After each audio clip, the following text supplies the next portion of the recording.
चलिए शुरुआत बुलेटिन के अहम खबरों से करेंगे। भारतीय जनता पार्टी के राष्ट्रीय अध्यक्ष जेपी नड्डा ने नई दिल्ली में पार्टी मुख्यालय में आयोजित एक प्रेस कॉन्फ्रेंस में नरेंद्र मोदी सरकार के 11 साल पूरे होने पर सरकार की उपलब्धियों को गिनाया। उन्होंने कहा कि प्रधानमंत्री नरेंद्र मोदी ने देश की राजनीतिक संस्कृति को बदलकर एक नया दौर शुरू किया, जहां तुष्टीकरण की जगह जवाबदेही, पारदर्शिता और विकास ने ले ली है। नड्डा ने नरेंद्र मोदी के नेतृत्व वाली सरकार को दमदार सरकार बताया और कहा कि मजबूत फैसले और आर्थिक अनुशासन लाने वाली सरकार है।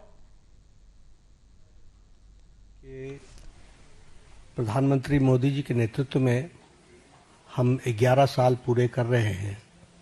और उनके नेतृत्व में चलने वाला ये सरकार, उसके बारे में आज हम कोशिश करेंगे कि चर्चा करें, क्योंकि 10 साल 11 साल की अवधि को एक प्रेस कॉन्फ्रेंस में बांध देना ये बहुत ही कठिन काम है। लेकिन फिर भी जो विकसित भारत और विकसित भारत में अमृतकाल और अमृतकाल के लिए जो सेवा, सुशासन और गरीब कल्याण, इस पे जो समर्पित 11 साल प्रधानमंत्री मोदी जी के नेतृत्व में कार्य हुआ है, वह स्वर्ण अक्षरों में लिखे जाने वाला कार्य हुआ है। It should be written in golden words, in golden letters,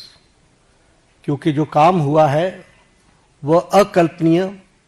और अद्वितीय, और इस बात को हमको ध्यान में रखना चाहिए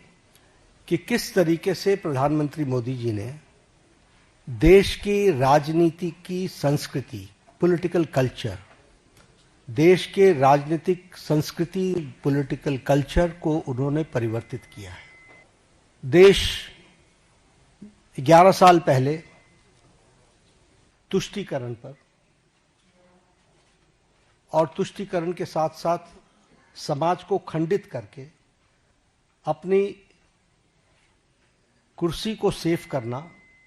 यह एक राजनीतिक संस्कृति का तरीका बन गया था। लेकिन प्रधानमंत्री मोदी जी के आने के बाद जब मैं कहता हूं कि he change the political culture of the country, तो politics of performance, responsive government, responsible government, एक जिम्मेवार सरकार, एक जवाबदेह सरकार, और इसके साथ साथ हम ये कहेंगे कि पॉलिटिक्स ऑफ रिपोर्ट कार्ड, यानी हम अकाउंटेबल गवर्नमेंट, जो हम काम कर रहे हैं उसको हम जनता के सामने अकाउंट करते हुए चीजों को रखें। ये नई संस्कृति पैदा हुई।